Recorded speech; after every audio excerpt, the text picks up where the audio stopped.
All right, everybody. It says I'm live. So if that's actually true, please let me know in the chat and we will get things going. But of course, there seems to be a delay lately. So we'll let things kind of hit the accelerator before I really start getting into it. But thank you all so much for being here. It looks like we are now alive. So 5x5s are coming in. We got the Goggles Do Nothing, Shadow Prepper, both saying 5x5. I think that is a good sign. We're starting off on the right foot. Harbor Prepper as well. Excellent. Good to see. And by the way, I just want to mention that Midway USA is the biggest supporter of the channel. Thanks to them, I can get out here, do live streams like this one, try to give out information, and just have a good time on the range. So big thanks to Midway USA. Good evening, Dave Sickles. Full send is being said to me by Matt S. We also have Dean saying Lima Charlie. So 300 by 300, Waffle Stomper 1. I appreciate that. And of course, the live streams on this channel are actually directly supported by magicprepperbeef.com, which is not where you go if you have beef with me, which I would understand because a lot of people seem to hate me for my hair streak, which is just natural, but what can I do? But if you want to get long-term survival, high-quality beef that'll last 10 years minimum for freshness, but up to 25 years if you don't care about that, make sure you check out magicprepperbeef.com and then use the code MAGICPREPPER to get 15% off. And this is a luxury food item. It's to supplement your current pantry when it comes to your rice and beans. If you want ribeye steak, filet mignon, sirloin, whatever it is you want, New York strip, go to magicprepperbeef.com and they got you covered, and you will have a steak in the apocalypse, which is hard to beat, but it is not a budget-friendly item, just to throw that out there, not to mislead anybody. This is expensive stuff. We're talking about steak here, and we're not talking about beef crumbles, which is basically ground beef in a bag, right? So, big thanks to magicprepperbeef.com for supporting the live streams here. Nick, you have been pushing out some really great content lately. The random topic videos are amazing, and the news updates, you're on a freaking roll. I appreciate that, Nick. Thank you so much for the kind words. I'm trying my best to keep things moving forward. And look, making video upon video upon video for years now, which literally years. We're on 5 years of this channel, which is crazy, right? It can be difficult to come up with new topics. So I just try to share my experience and what it is I'm working on or what I'm doing. And that way it's relevant to right now. So I appreciate that, Nick. I don't eat that good now, says Utah Mike. I get it. Like I said, it's not an item that's a necessity. It's a luxury if you decide you just want to have something extra, I guess, right? Are your subs gaining faster? Nick, actually, they are not gaining faster per se, but I have an excellent community here, and I'm not complaining at all about the amount of support I get because it's amazing. Black Flag. Magic Pepper's getting serious because he got his hair cut. Well, there's probably some truth to that, but I also realize that long hair in the wind when it's actually starting to get warm out is just not very beneficial to using optics. So here I am trying to be practical, right? Let's go. Wow, haircut, unique approach, you got me. Okay. We got through all the support and all of the advertising now. Everybody seems to be rolling on in, and I think it's a good time to start getting started on the actual meat and potatoes of the conversation. Tonight, the live stream is called Problems at Home Aren't Organic or Domestic. Why is that? Well, it's because there's a lot of problems happening right now, and we're kind of experiencing the prelude to the election cycle that we're currently in the sense of a presidential election year. And the new version of the Summer of Love seems to be revolving around this, let's just say, pro-Palestinian protest movement. And of course, we're seeing that all over college campuses and everything else. But these movements are funded, well organized, and they are supported by groups that we don't like very much. So, and I'm just saying that because that's just how I feel. I don't care. Okay.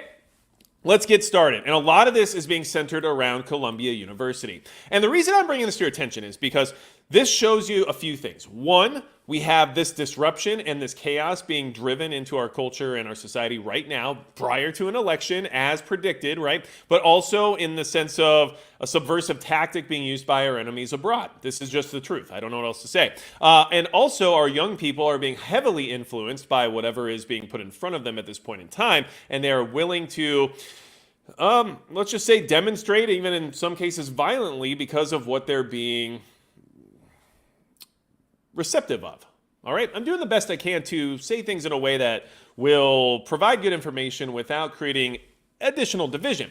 Look, it's okay to have an opinion on what's happening in the world in other places, but to go to this level for what's occurring regardless of everything else that has happened over the years, should tell you that there's more to this than just an organic movement that all these people decided to suddenly get involved in. That's never how these things go. It's never how it works out. And it should concern you about the direction our country is heading, especially because these people are probably at some point going to feel like the protests just aren't doing quite enough. And the groups that they're associated with, well, they have ways of making sure you get their message loud and clear, regardless of whether or not it's a peaceful protest. So, this is from Al Jazeera. I figured this was a good news outlet to try to tap into when it came to some of this information, okay? Al Jazeera, Columbia University on edge over Gaza. What's going on? Okay, classes will be held virtually on Monday amid mounting tension between pro-Palestinian and pro-Israeli protesters days after more than 100 students were arrested. They're not even having in-person classes now because of the threat and the danger that's being imposed upon the campus. This level of disruption from other groups in the country would probably not be tolerated, but here we are. New York's Columbia University is on edge amid mounting tensions between pro-Palestinian and pro-Israel protesters over the war in Gaza and growing criticism of the Ivy League school's leadership from members of Congress and both sides that are facing off on campus.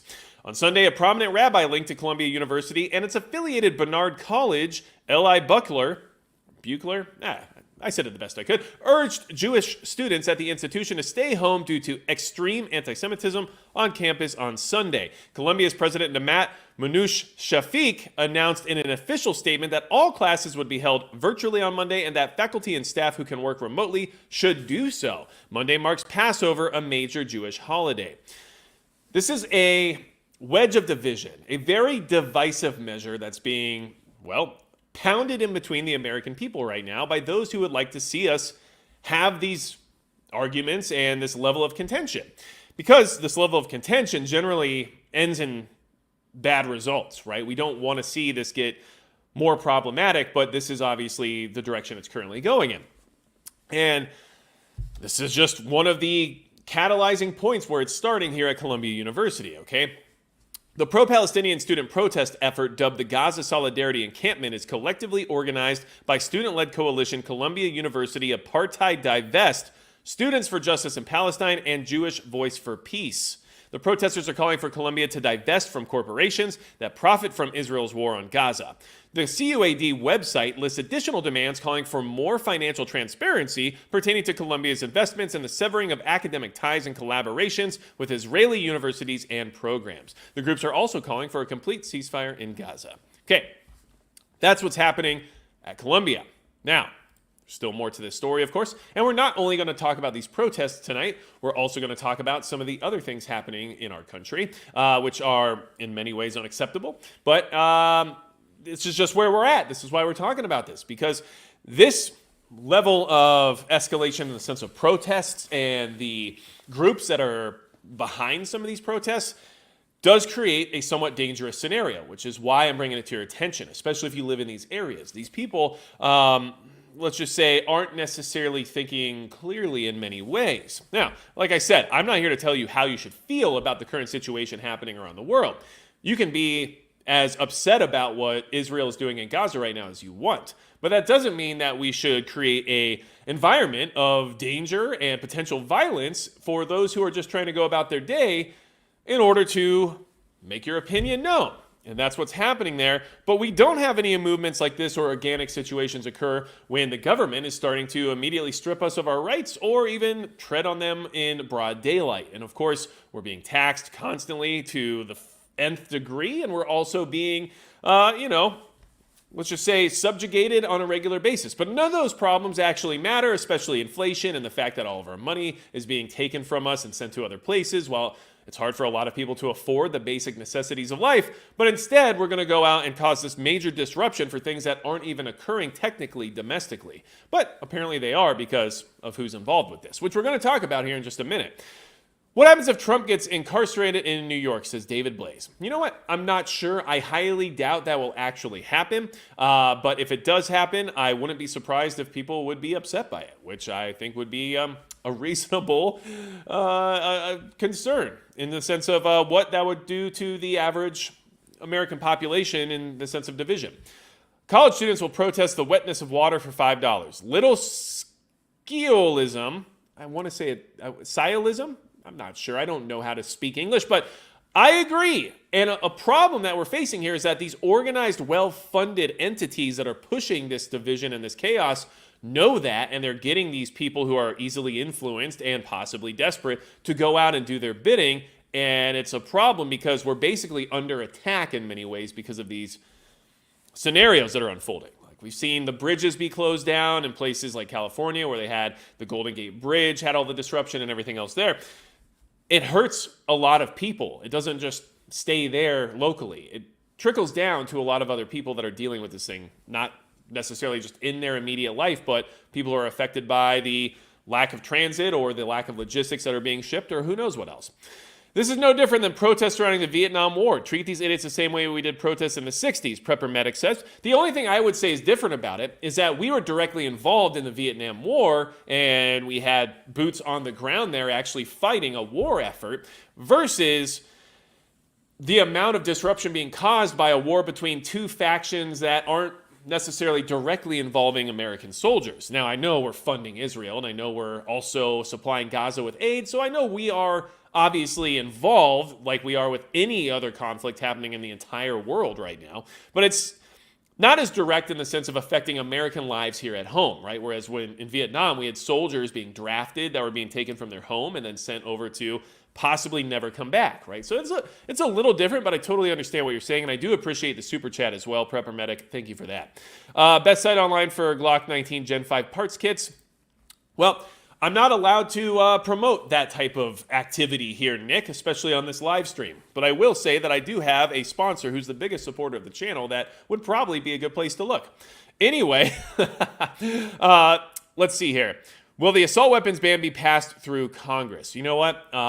At this point in time, I wouldn't be surprised by anything. And of course, what we just saw happen in Colorado is concerning based on the fact that we all know everyone likes to take a lead from another state, jumping into that whole pile of crap. So don't be surprised if these things do move forward, okay?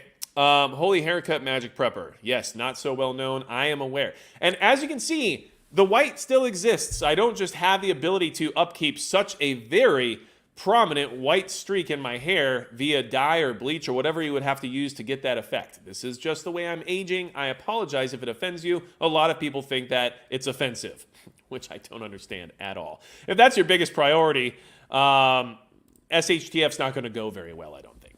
Columbia does not want NYPD presence on campus or present on campus as anti-Israel protests raise Jewish safety concerns, the police have said. Okay. New York City police officials on Monday told reporters that Columbia University does not want NYPD present on campus, despite an anti-Israel encampment featuring anti-Semitic and pro-terror chants. Yes, this is actually accurate, sparking serious security concerns for Jewish students at the start of Passover. At a press conference, NYPD Deputy Commissioner, not the commissioner, that's someone else who probably makes mashed potatoes.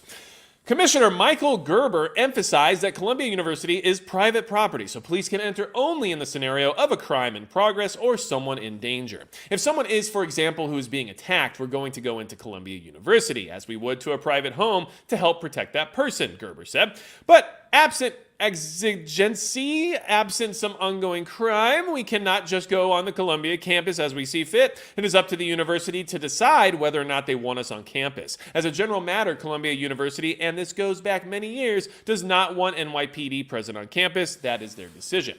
Now, I just want everyone to kind of consider this. I'm not trying to say that this is necessarily occurring there. Okay, I'm not trying to say that, but what I want you to consider is the fact that if there was a group at Columbia University, let's just say this group just didn't like an entire group or race of people, and they decided that anyone who wasn't like them wasn't well liked, and that they should be aware of that at the same time. And so they were to maybe hold up signs or have chants that let everyone know who maybe didn't share the same origins or background or I don't know, pigmentation as them, and decided to, be very vocal about the fact that they don't like them and that they shouldn't be there.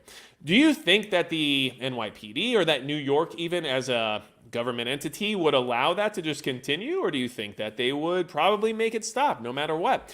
I don't know, but I do know that this behavior is very similar to that type of a thought process, and it's being allowed to continue, which, okay, I'm fine with freedom of speech, don't get me wrong, but it should be applied to every situation at the same level in that regard, okay? So, on Thursday, the day after Columbia President Dr. Namat Manoush Shafiq was held to account before the House Education on the Workforce Committee regarding soaring anti-Semitism at the Ivy League school in the wake of the October 7th attacks by Hamas militants on southern Israel, the university informed NYPD that they had students who were trespassing. So Gerber explained, Columbia leadership asked police to come onto campus and take action. More than 100 people were arrested and later released. But that was an exceptional case in the normal course. They've made clear that we're not to be there, Gerber said, and so we're not there now around the university, in the streets around the university. That's public property there. We have a very large police presence, and our officers obviously are going to take action to prevent crime and make arrests if there is a crime. Okay, this is happening right now. Our police we have good ones, we have bad ones. The ones who want to help this country and are trying to protect people often have their hands tied, and the bureaucracy of these cities and these states that are loyal to the government more than the constituent, they tend to abuse the power when necessary and restrain it when they feel it might make them look bad according to somebody's opinion. So if you're in that area or you're near any of these types of protests or organizations, just be aware of the fact that you might not be able to get help quickly enough for it to matter. And that's what's happening with the NYPD at Columbia University right this second. You think that it would benefit our enemies, foreign or domestic, or let's just say collaborators at this point in time, which are part of the equation anytime that there's conflict, do you think that it would benefit them to create an environment where police are no longer welcome inside of these areas where they've taken up residency? I would think so. Might actually remind me of something like Chaz, right? You remember Chaz? That was an interesting little autonomous zone back in Seattle. Well, there are similar things happening in this situation as well. What do you mean? Well, we have liberty zones being set up because of these protests now at this point. Protesters set up anti-Israel liberty zone at new school. All right. Now, first off, all the stories we're talking about tonight are from this week. So it's either today or within the last 7 days. All of this is happening right now here in our country, which is concerning because it's the stuff that affects us directly. We talk about world events, we talk about what's happening domestically, we talk about these things because we have to be prepared to react to them if they happen in our area or to us directly, right? Now, if you're here on the replay crew, you guys are awesome. I always like to say thank you for coming back and listening to this information. And I also appreciate you putting in the effort to hit a comment down below to let me know you're here because it just motivates me to do these chats even more, knowing that people are actually coming back a day or two or even 3 later to say, hey, by the way, like I'm still getting the information. I just wasn't able to get it during the live. So you guys are awesome. Definitely the GOATs when it comes to supporting what I do here when you can't be here live. Thank you, replay crew. Also, want to mention that if you're new here, this is what we do weekly on Monday nights. Make sure you subscribe if you want to get the notification to be here. You should probably hit the bell icon too because I don't think everybody gets the notification. Now, anti-Israel activists seized the lobby of Manhattan's new school, establishing a Liberty Zone encampment on Sunday, mirroring a similar protest at Columbia University as tensions surrounding Middle East conflict spill onto college campuses, the New York Post reported. In a demonstration of solidarity with counterparts at Columbia, around 20 students commandeered the University Center lobby on West 12th Street, unfurling tents and banners adorned with messages condemning Israeli actions in Gaza. Notably, Isra Hirsi, daughter of Representative Ilhan Omar, Democrat Minnesota, was among those detained, highlighting the diverse backgrounds and motivations of participants in these demonstrations. So diverse, so many backgrounds. The occupation follows a pattern of contentious demonstrations at institutions of higher learning, underscoring the ongoing debate over Israel's policies in the Palestinian cause. The group, identified as New School Students for Justice in Palestine, took to Instagram to rally support, declaring action needed at the new school. Gaza Solidarity Encampment show up now. Their actions reflect broader demands for institutional change, including calls to sever ties with law enforcement and protect faculty critical of Israel. Interesting. The university's response was swift, with President Donna Shalala engaging in dialogue to address grievances. This dialogue resulted in an agreement to convene discussions regarding divestment from certain investments and financial transparency. Well, it worked. They got their way. They're going to have discussions about forcing the university to comply with their will, thanks to the fact that they were willing to literally take over the lobby and set up tents and signs and have a demonstration where they basically created an autonomous zone inside of their campus. I remember being a student where I would have likely, I don't know, been expelled or suspended or removed from campus for trying to do anything similar. I have a feeling back when I was in school that wouldn't have been allowed. I think I would have been in trouble, actually. But instead, their demands are probably going to be met, and they are going to have all this influence over their educators now because, they set up a camp inside. You ever camp inside your house? It could be fun. If you got kids, I could have a good time with it. I'm here anytime I get a notification, says Cali Prepper, and I appreciate that about you. Cali Prepper, I moved from California to North Dakota. And just in case you guys don't know this, I'm not a Californian technically. I am a Floridian. I grew up in Florida, right? First 20 years of my life. Lived in California for a decade. Now I live in North Dakota. I'm like getting my way around, okay? But here's the thing, Cali Prepper. You let me know if you think it would be beneficial for the California crew out there to maybe talk about in a future video some of the more restrictive firearms that are allowed and what I would maybe think would be still, let's just say, reasonable in the sense of all the restrictions and how you can still have something that is capable. If that's something you think would be beneficial, let me know, because I've considered doing that since I used to be one. All right, Prepper Medic says, the Ohio National Guard knows how to put down a riot. yes, we're going to say yes to that one. Okay, let's see, Revelation of the Mystery. Good to see you too, glad you're here. Agate Beowulf, so where are the guys that scream bloody murder about January 7th? I don't know, what happened on January 7th? Okay, anyway, Yardbirds had a smoking area in junior high. Yeah, I actually believe that one. I still remember ashtrays and vehicles, right? Like in the back seat, like in front of my car seat, I had my own ashtray, just in case, you never know. All right, what else is going on? Well, here's some of the concerns from this, because a lot of people are saying, wow, it's just at these stupid colleges, who really cares? Well, here's where it becomes a non-organic foreign threat. This is when we're going to start talking about this part. Because I don't want anyone to just write these things off as a bunch of dumb college kids. That's not what's happening. They're being influenced by collaborators, sympathizers, and people who are literally part of terrorist organizations. I don't know what else to say. That's just the case. That's where our country has gotten to at this point, which should concern you because they're influential, and the people who are easily influenced are listening to them. And that's how they recruit, by the way. And that's also how they get people to do atrocious things that you would think they wouldn't ever do. Why would someone do something so atrocious? I don't know. Ask their recruiter. So, this is from the Toronto... This is Canada, right? So if Canada's reporting this, it should tell you a lot because they don't like to say these things. And they're saying these things which, well, let's just look into it. Anti-Israel protesters becoming more radical, openly embracing terror groups. Palestine's Actions Underground Manual illustrates how extreme they have become. What do you mean? Okay, the anti-Israel side is getting more aggressive, experts and police agencies warn. Like I said, this is the Toronto Sun. This isn't like Fox News or anything like that, okay?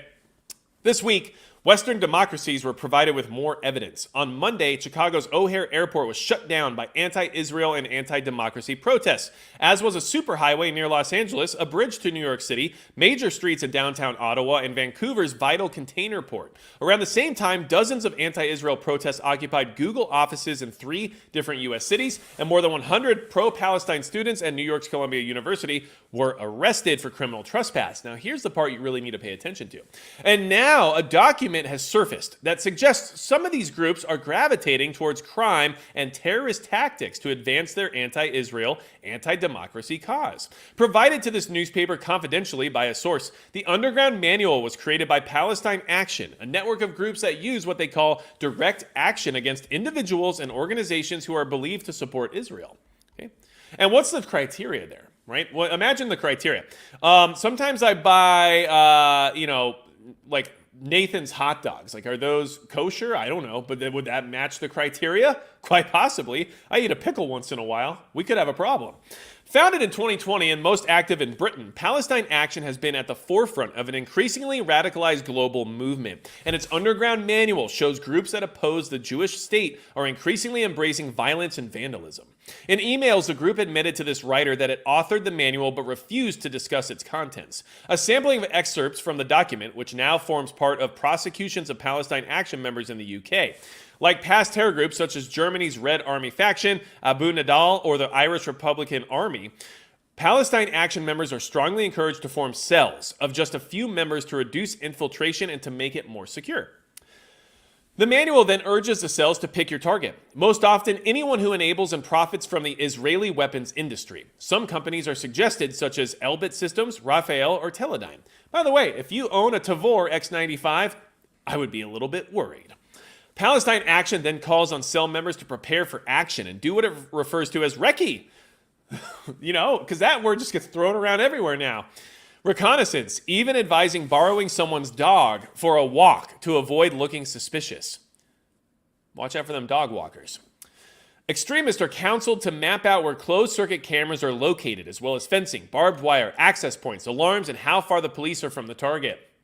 I mean, this is how a scout for a group of marauders is going to act post SHTF if they're worried about scavenging and maybe somebody like yourself is in the way, right? Like this is just standard issue surveillance and reconnaissance, right? But like these are the things you should keep in mind even for that type of survival situation.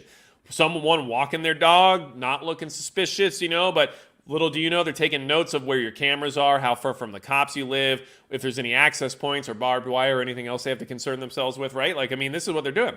Next, cells are advised to plan action. Among the suggested actions are smashing windows and exterior equipment, blocking companies' external pipes, including using concrete, as anti-Israel protesters did on railway tracks in Toronto this week. This will cause disruption for the target, the manual states. Now, if anti-Israel protesters are pouring concrete on rail tracks in order to stop the transportation of goods and services, to stop the supply chain from moving, to hurt logistics, right? That doesn't sound like a protest anymore, does it? It sounds like fifth-generation warfare that's being pulled off by people who don't realize they're actually doing that, right? Hey, make sure you go protest this weekend. Go pour some concrete on some train tracks. That'll get the message across. Make sure they know that you're trying to free Palestine. But at the same time, thank you for doing that job for us that we didn't really want to have to do publicly. And of course, now we can use you as a scapegoat in case the investigation actually reveals who was behind it. So good job on that. Thanks for actually doing our job, right? Break-ins. Okay, now this is what you...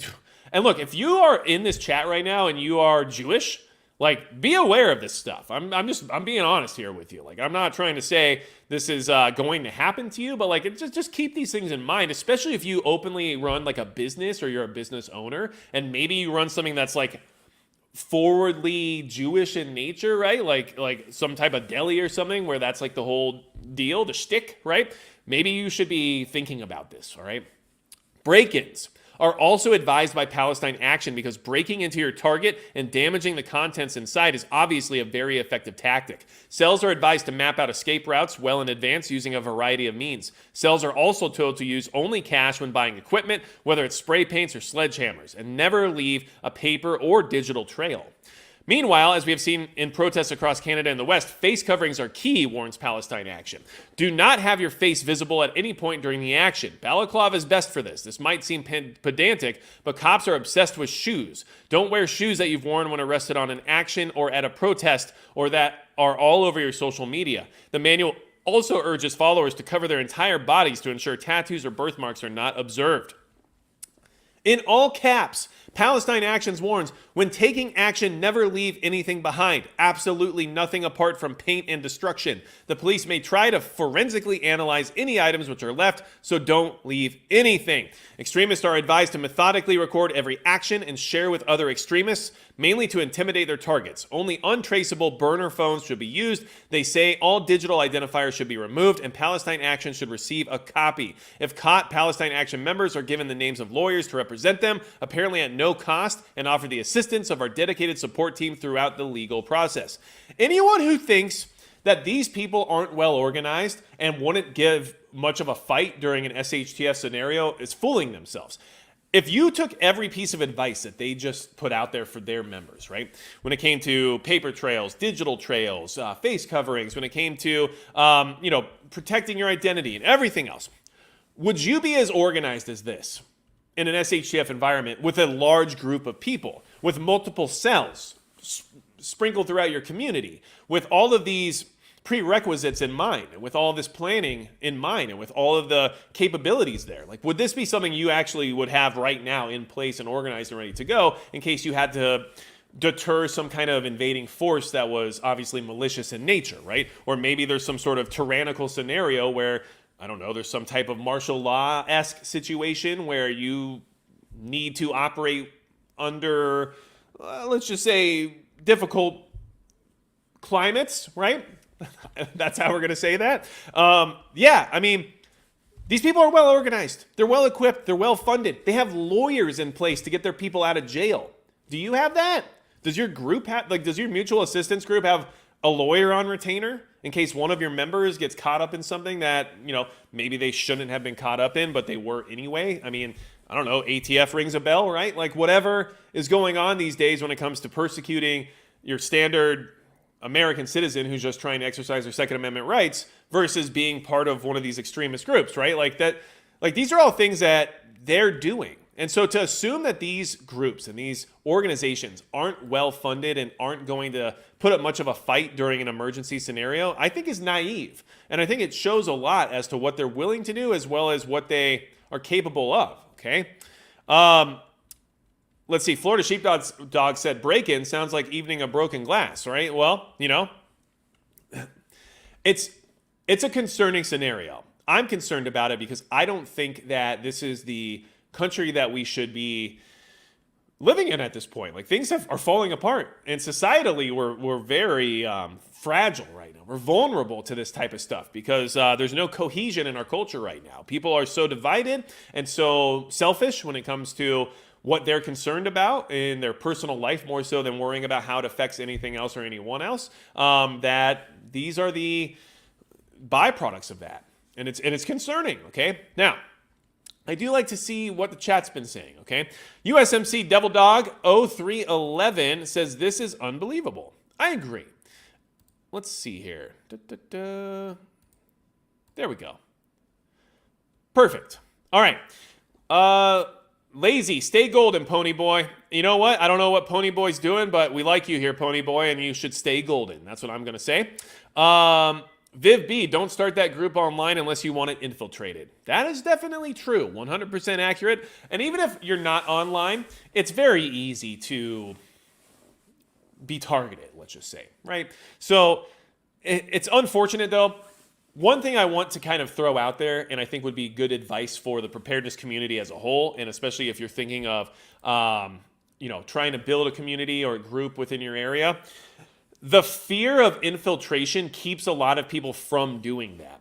And that fear of infiltration is by design. It was created so that you wouldn't organize, right? Because organizations are very powerful. In fact, I think I just watched like a movie about that or something, or a show maybe. What was that I watched where their biggest thing was organizations?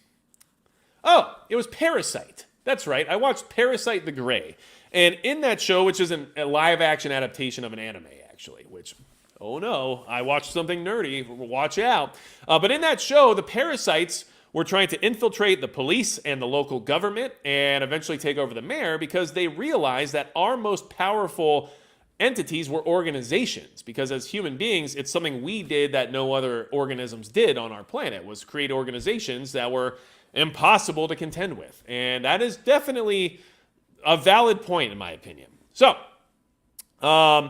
let's see here. And Rip Curl Readiness, good to see you. Glad you are here. Thanks for modding tonight. USMC Devil Dog 0311, you now are blue with a wrench. So thank you for moderating and thanks for offering those services. Hudson Valley Prepping and Survival, good to see you. Glad you're here. I like to check in on you guys every so often. You got some good antics on your channel. I like it. All right. So, and if you guys don't know, Hudson Valley Prepping and Survival has a great channel. Make sure you check them out. Definitely good stuff over there. Okay. And if one of the mods wants to share their channel in the chat right now, that would be very cool. Let's move on. Okay. Who's behind all this? Okay, well, I just told you that whole playbook that they have. I mean, it's like the anarchist cookbook, basically, right? They have their own manual of how to be an extremist, which 20 years ago would have just been a terrorist manual. That's what it would have been called. I'm sorry, but it's the truth. And now we're calling it, whatever it is, an action guide. Great.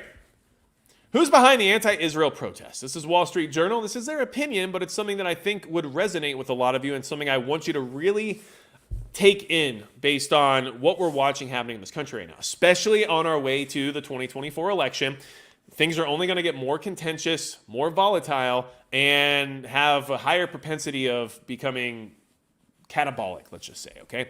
So, protests against Israel expanded on college campuses last week, sometimes turning violent. At Columbia University, demonstrators chanted support for terrorist organizations, burning the American flag, and waving Hezbollah's. Right? We're going to talk about that here in a second, but we have a bad habit in this country lately of waving everyone else's flags but our own. I'm not exactly sure what's happening, but that's what's happening even in Congress. We'll talk about that in a minute. Okay. They called for Hamas's Al-Qassam brigades to attack again and taunted Jewish students. Never forget the 7th of October, and that will happen 10,000 more times. It isn't only on campuses. 3 men interrupted the Easter Vigil at St. Patrick's Cathedral in New York, unfurling a banner and shouting Free Palestine. Since October 7th, countless religious and national, political, and sports events have been disrupted by such demonstrations, whose organizers know how to maximize exposure and sway public perceptions. Oh, do they now? What is most discouraging is the lack of attention to what the protesters are demanding, which goes far beyond a ceasefire in the Israel-Hamas war. Well, of course it does, right? You have to ask for the whole cow and hope you at least get some milk to take home. That's just how it works, but here we are.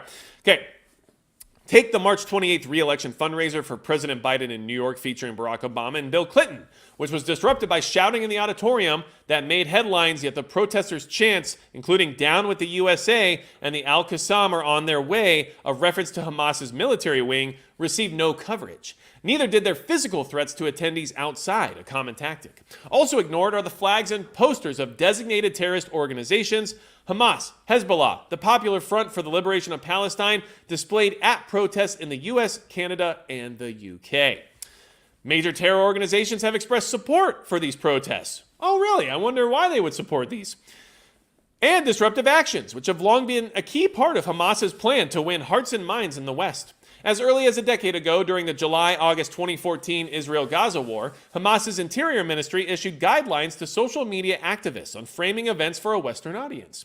It's no coincidence that the official statements by Hamas and major jihadist groups about the protests are nearly identical. The statements seem like talking points for pressuring U.S. and Western decision makers. They appear to be working. On April 4th, President Biden, under massive pressure for supporting Israel, warned Israel of major changes to U.S. policy if it didn't ease its military campaign in Gaza. Hamas seized on the U.S.-Israel dispute with a statement calling on all free people of the world to protest. A blatant example of jihadist talking points came from the Hezbollah leader Hassan Nasrallah on March 13th, when he lauded the political activity of American Muslims in Michigan as very influential. He said that many people demonstrating in America that we should salute them, and called the uncommitted primary campaign against Mr. Biden, which originated in Dearborn, Michigan, the most important means of pressure on the Biden administration. Mr. Nasrallah had already cited the efforts of protest in Washington, New York, London, Paris, and Western Europe in a November 11th speech, lauding their power to apply pressure on their governments. This is how you win wars in 2024. You don't actually have to do kinetic actions. You have to win on social media. Every senior Hamas leader has also acknowledged the importance of the protests and said that influencing U.S. and Western policy is part of the organization's strategy for destroying Israel. It's a military strategy. Yes, that is accurate. That is how fifth-generation warfare works. This is what they're doing. Khaled Mashal, the Hamas leader abroad on October 10th, urged supporters to protest in cities everywhere. On October 31st, he said the organization's friends on the global left were responding to its appeal. On March 27th, he called for millions to take the streets in protest, saying there had been unprecedented shift in global public opinion. Okay? We had the October 7th situation, right? And he exhorted the resistance abroad, strategic allies, and Muslims worldwide, all partners in creating this great victory, to join this battle in any way they can. Hamas's political bureau member Osama Hamdan underlined the large impact of the protests and pressuring the decision makers in the world in an interview on November 12th. Okay? 6 months after the attack on Israel, Hamas, Hezbollah, and the Houthis and others aren't merely cheering those protesting in the streets. They are working with and grooming activists in the U.S. and the West through meetings, online interviews, and podcasts. Haytham Abdo, a PFLP representative, highlighted this cooperation in a January 31st interview with Brian Becker, national coordinator of the Answer Coalition, a hard-left anti-war umbrella group. Mr. Abdo said that this is the first time there has been such a massive demonstration of support in the U.S., claiming that more than 50% of young Americans are now pro-Palestinian. He said, "We see that the Biden or the American administration is now affected by this transformation of the U.S. people." Okay? Mike H., the clear discrepancy between what was acceptable then and now is only a validation of this present clown world, which is infuriating. Yes, and it is very difficult to navigate. As Agate Beowulf says, literally art of war. This is true. Nicholas Woodall, hi to you as well. Okay? Now, let's go over here. Keep going on this one because there's more to this, all right? And it just goes to show you this is not organic. Terrorist organizations and adversaries, foreign adversaries, are funding and promoting these activities. They cause the disruption, they cause the chaos, and they cause the division, which is their goal. They know they can't defeat us directly in a kinetic confrontation. What, is Hamas going to come to America and get in a shootout with the U.S. Marines? Like, no, of course not. They would lose immediately. So this is their best course of action, and it's working. And that should concern you, okay? On March 25th, the Columbia University Apartheid Divest student group hosted an event called Resistance 101 on campus.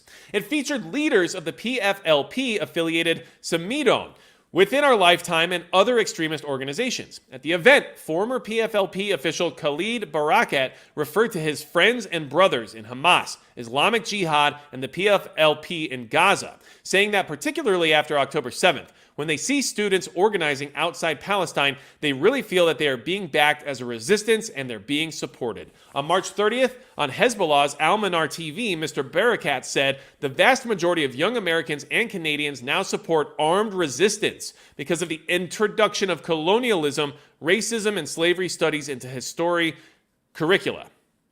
Okay. They back armed resistance now. That's their goal, is to get young Americans and Canadians to be okay with the concept of armed resistance for their cause, not these students' cause, not young Americans and young Canadians' causes, right? Their cause should be to live a good life and do the best they can with what they have. That's how it's supposed to work here. Instead, they're being influenced to be supportive of armed resistance for somebody else's war, right? Which is just the truth. It is what it is. But that's problematic in a very big way, okay? At a January 21st New York event held by the Marxist-Leninist Workers' World Party, an official Hamas statement was read and videos were screened from PFLP, Palestinian Islamic Jihad, Hezbollah, and Houthi officials.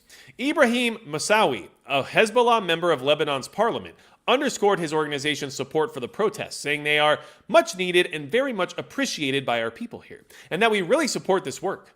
Hezbollah and Western activists, he said, stand together, one front, against Israel, against the U.S. and its tyranny, and against Western hegemony and imperialism.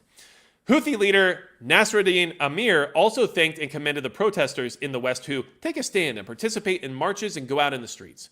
The collaboration between senior terrorists and their growing list of friends in the U.S. and the West has real-world consequences. These groups are designated terrorist for a reason. They don't plan marches and rallies. They carry out terrorist attacks. And when the U.S. and Western activists, including college students, see that their marches and protests aren't achieving their goals, they may consider their next steps, which will be influenced by the company they have been keeping, which I highly agree with and highly concerns me.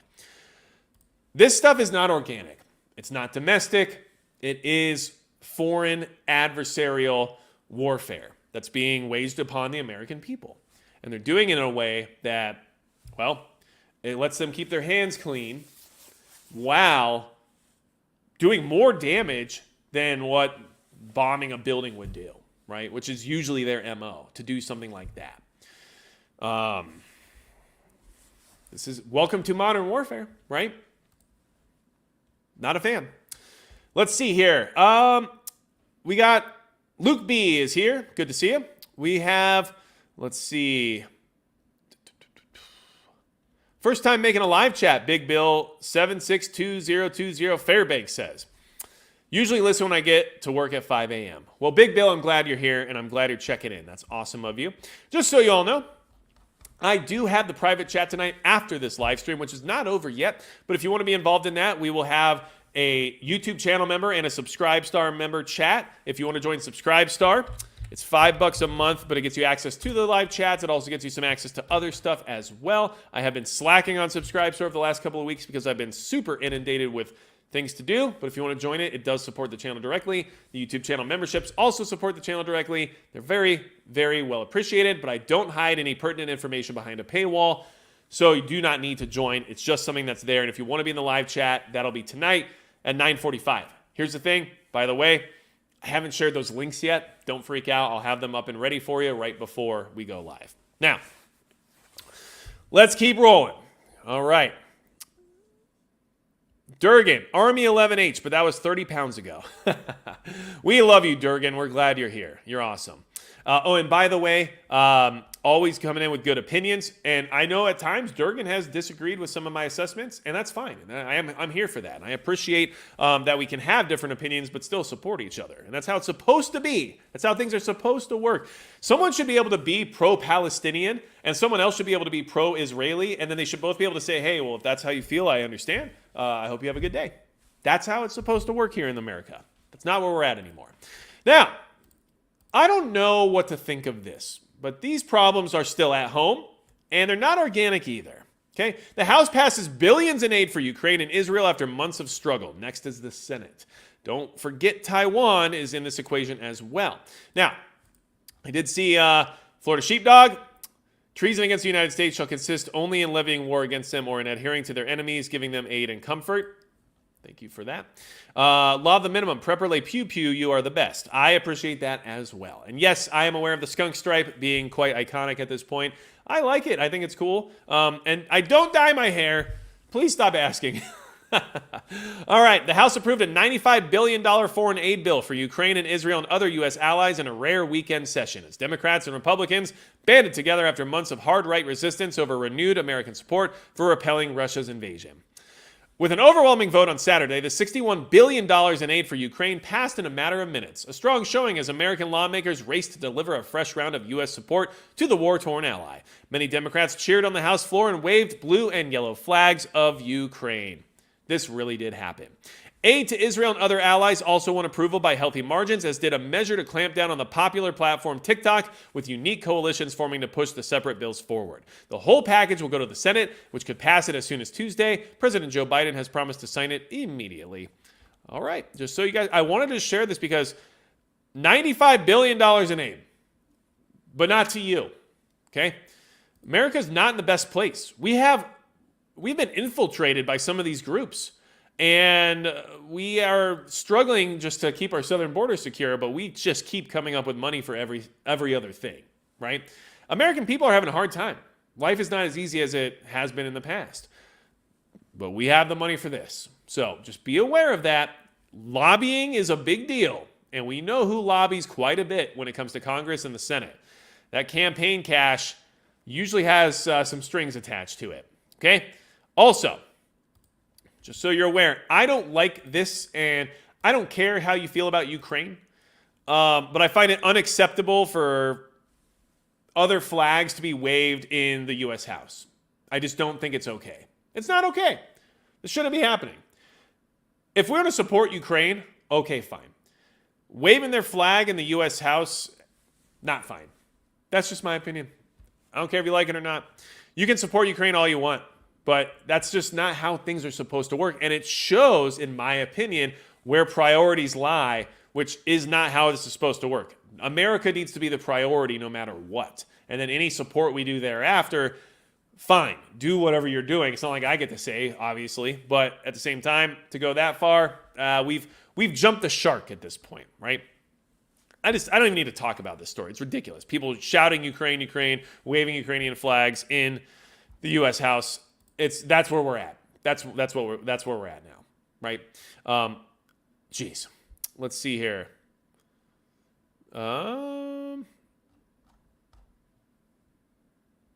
J2626 says, my opinion too, not okay. I agree. And look, like I said, you can support Ukraine if you want, like in the sense of like you're okay with everything we're doing for them. Have that opinion, 100% valid. Guess what? You're in America. You can have that opinion. But that flag, that's not, we don't. Okay, so let's go ahead. Black flag, I did see that. There was I believe a senator. Was it a senator? Might have just been a congressman who said that, the Ukrainian border is our border because of what's happening between them and Russia. Look, if they want to stop Russian aggression and all that stuff, okay, I can see the justification for wanting to do that, right? But then don't be hypocritical about it. Take care of what we have here at home as well. I think it's pretty logical. I don't think that's very hyperbolic at all. Now, let's go ahead and talk about what happened just recently here and then talk about how there's more to it maybe, okay? Outage that dropped 911 calls in 4 states caused by light pole installation, company says. All right, first off, if you weren't aware, there was a 911 outage here in the United States just recently, and it affected Nevada, South Dakota, Texas, and Nebraska, okay? It said it was up for 2 hours, okay? First off, if you're prepared, if you are worried about end-of-the-world type scenarios, I'm sure you're very aware of the fact that 911 is not always going to be up and operating. And that you should have plans right now, even in times of peace, general peace anyway, to, be your own first responder, right? And by the way, before I get excoriated in the comments section or whatever for that, I personally believe we are currently in a state of warfare. Don't get me wrong. But my personal life and my personal locale is still in a peaceful environment and a peaceful climate. I just think as a country, we are currently within conflict. That's just my opinion. Either way, okay? The installation of a light pole is to blame for a mass outage across at least 4 states this week that disrupted 911 services for hours, officials say. Prepper now, good to see you. I appreciate you being here. At this point, we understand that the outage affected Nevada, Texas, South Dakota, and Nebraska. The Federal Communications Commission released in a statement to USA Today on Friday. The outage began Wednesday night and lasted for at least 2 hours in some of the states, according to information from the commission as well as city and state leaders. Okay.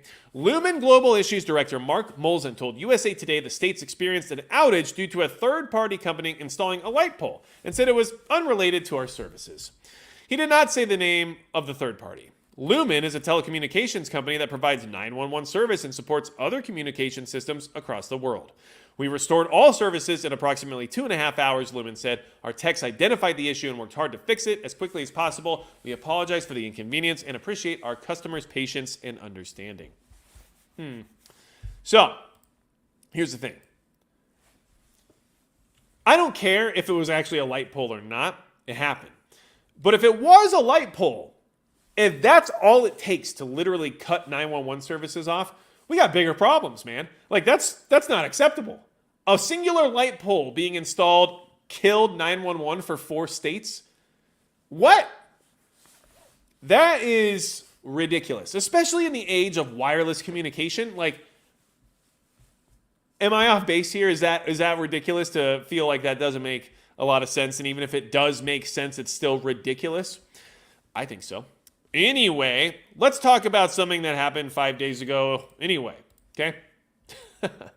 Or a report anyway. Emergency services, a likely target for cyber attacks, warns DHS. Well, I don't think there's any coincidence there that those things happen so closely in proximity to each other, but let's just go ahead and read this a little bit. Calling 911 is meant to save lives, but the emergency service and others like it are also viewed as ripe targets for criminally minded cyber attackers, according to a new federal assessment. And any vulnerability in those critical networks can expose victims to a multitude of dangerous ripple effects. The analysis, compiled by the Department of Homeland Security and obtained by ABC News, outlines concerns that the emergency service sector can be exploited and mined for sensitive data, in turn hampering medical and law enforcement services and posing an ongoing threat to personal information and public safety.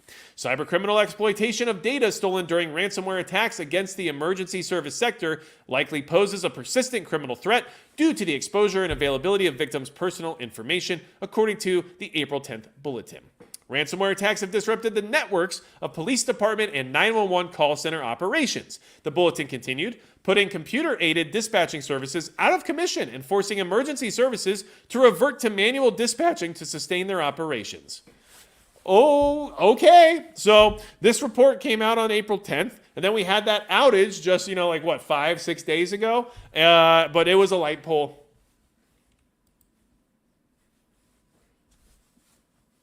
It was a light pole. Okay. But don't forget, we got problems here at home, right? That's the title of tonight's situation. Foreign and domestic, not organic, right? FBI director warns of China's preparations for disruptive infrastructure attacks. So all these warnings about infrastructure attacks that are disruptive. But luckily for China and anyone else who might be involved, we're just dumb enough to make our infrastructure so fragile that if we install a light pole, it all falls apart. So honestly, we're doing their job for them. They don't even need to have any of this cyber attack stuff. Okay. FBI Director Christopher Wray warned Thursday that the threat posed by Chinese hacking operations to U.S. critical infrastructure has become more urgent, as intelligence agencies have said that groups like Volt Typhoon are preparing for the possibility of widespread disruptive actions as early as 2027. Why the date, right? About 3 years from now. Why 3 years? Why wouldn't they do it now? Why wouldn't they do it tomorrow? Why are they waiting for a trigger event? Or are we planning on action in Taiwan in 2027, and then this is just the correlation date for that? I don't know, but it's just they always have a date at some point when this is supposed to happen. Wray said during a speech at Vanderbilt University that China has targeted dozens of oil pipeline entities since 2011, in some cases ignoring business and financial information entirely, while stealing data on control and monitoring systems. More recently, Volt Typhoon has conducted broad targeting of American companies in the water, energy, and telecommunications sectors, among others. Telecommunications, would that have anything to do with 911? I don't know. Which U.S. officials have described as pre-positioning for future attacks that could disrupt or halt systems responsible for critical services upon which Americans rely. Dragos, a private threat intelligence company that focuses on critical infrastructure, said in February that the group has also been observed targeting entities that provide satellite and emergency management services. The ultimate purpose of this activity is to give Beijing the ability to physically wreak havoc on our critical infrastructure at a time of its choosing, Wray said. By the way, so we're all aware, this is a report from April 19th, right? 3 days ago. This is not from January or anything like that, okay?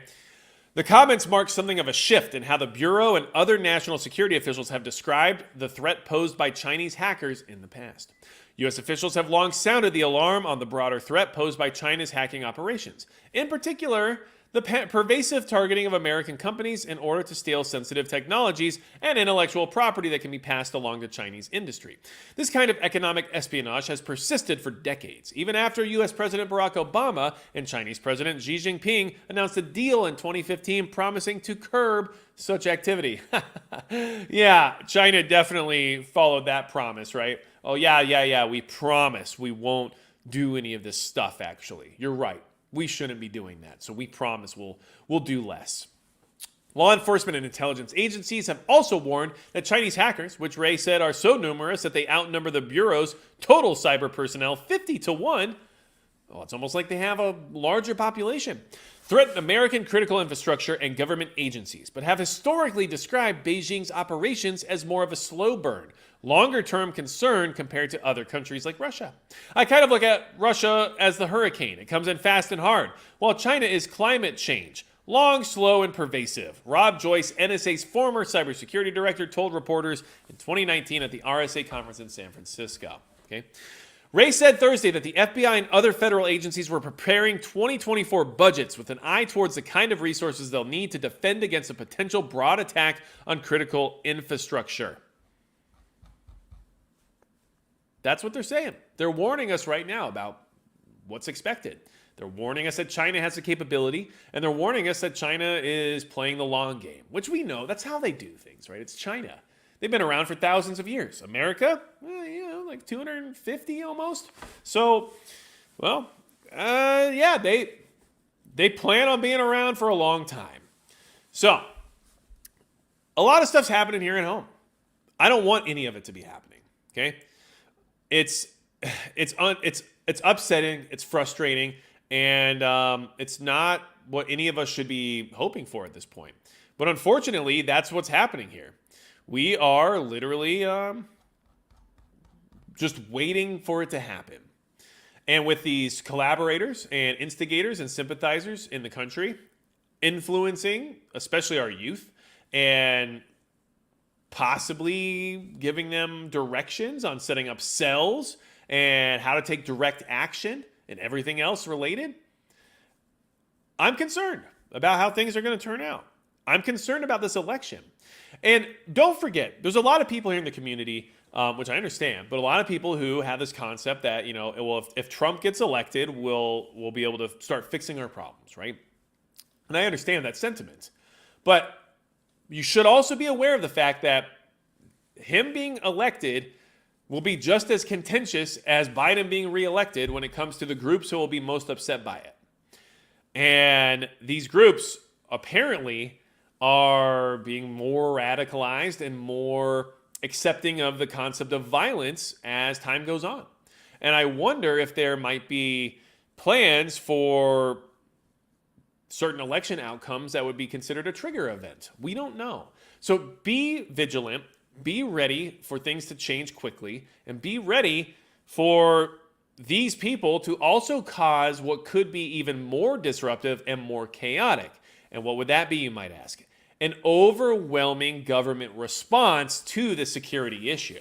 Because we all know how that's turned out in the past when it came to violating our rights and putting the boot on the backs of American citizens in response to safety and security concerns, right?